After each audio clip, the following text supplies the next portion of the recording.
Շնորհավոր կանանց միջազգային օրը։ Մարտի 8 կանանց պայքարի օրը։ Մարտի 8-ը պարզապես տոն չէ, այլ աշխատավոր կանանց պայքարի, իրավունքների և արժանապատիվ կյանքի համար մղվող դասակարգային պայքարի օր է։ Սիրելի քույրեր, ընկերներ, Հայաստանի աշխատավոր ու պայքարող կանայք։ Մարտի 8-ը առաջացել է աշխատավոր կանանց պայքարից, գործադուլներով, զոհողություններով և համառ դիմադրությամբ։ Այս օրը հիշեցնում է այն միտքը, որ ոչ մի իրավունք չի տրվել առանց պայքարի։ Պատմական ակնարկ։ 19-րդ դարի վերջում և 20-րդ դարի սկզբում Եվրոպայում ու Ամերիկայում կանայք աշխատում էին գործարաններում 12-ից 16 ժամ աշխատանքային օրով, ցածր աշխատավարձով, վտանգավոր պայմաններում և առանց ընտրելու ու քաղաքական ձայն ունենալու իրավունքի։ Կանայք դիտվում էին որպես էժան աշխատուժ։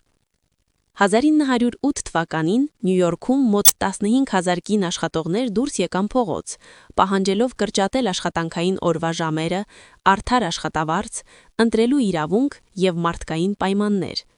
Նրանց կարգախոսն էր հաց և վարդեր։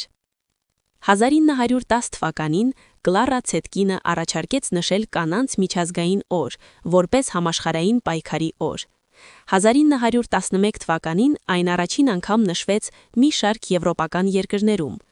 1917 թվականին Ռուսաստանում կանայք «Հաց և խաղաղություն» լոզունգի ներքո դուրս եկան փողոց, և այդ շարժումը դարձավ պատմական շրջադարձային պահ, ինչի արդյունքում այս օրը թվականը ամրագրվեց որպես Մարտի 8։ 1975 թվականին ՄԱԿ-ը պաշտոնապես ճանաչեց այդ օրը որպես կանանց միջազգային օր։ Մարտի 8-ի այսօրվա իմաստը։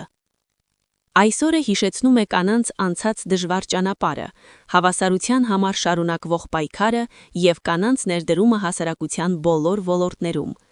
Սա ոչ միայն տոն է, այլ պատմություն, պայքար և իրավունքների պահանջի օր։ Հայաստանի կանանց իրականությունը։ Այսօր կանայք Հայաստանում հաճախ ստանում են ավելի ցածր վարձատրություն նույն աշխատանքի դիմաց, կրում են աշխատանքի, տան և խնամքի կրկնակի բեռ, բախվում են բռնության և սոցիալական անպաշտպանության, այնպես նաև սահմանափակ մասնակցություն ունեն որոշումներ կայացնելու մեջ։ Պայքարը շարունակվում է այսօր։ Մեր պահանջները։ Մենք պահանջում ենք հավասար աշխատավարձ, աշխատանքային իրավունքների պաշտպանություն, մայրության և ծննդաբերության սոցիալական լիարժեք պաշտպանություն, բոլորի համար հասանելի առողջապահություն, բռնության դեմ իրական պաշտպանություն և կանանց քաղաքական և հասարակական մասնակցության աճ։ Հայ կինը և Հայաստանի անվտանգ ապագան։ Հայ կնոջ սոցիալական պաշտպանվածությունը, աշխատանքի և մայրության իրավունքների ապահովումը միայն սոցիալական արդարության հարց չէ։ Դա ունի ռազմավարական նշանակություն Հայաստանի անվտանգության համար։ Կնոջ կայուն սոցիալական դիրքը նպաստում է ընտանիքների կայունության, երեխաների առողջ դաստիարակության, ժողովրդագրական կայունության և կրթված և սոցիալապես պաշտպանված սերնդի ձևավորմանը։ Ժողովրդագրական աճը և առողջ ընտանիքը երկրի անվտանգության կարևոր բաղադրիչներ են։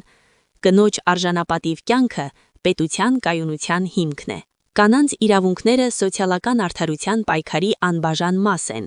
Շահումյան կազմակերպությունը հանդես է գալիս կանանց իրավունքների երաշխավորման, սոցիալական պաշտպանության ուժեղացման և կանանց պաշտպանության հատուկ քաղաքականության համար։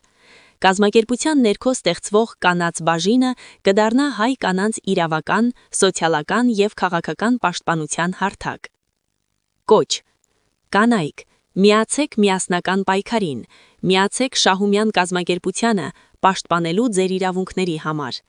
Կանանց ազատագրումը ժողովրդի ազատագրումն է։ Կեցցե Մարտի 8-ը, կեցցե հավասարության և արդարության համար պայքարող հայ կանայք։ Շահումյան կազմակերպության կանանց խումբ։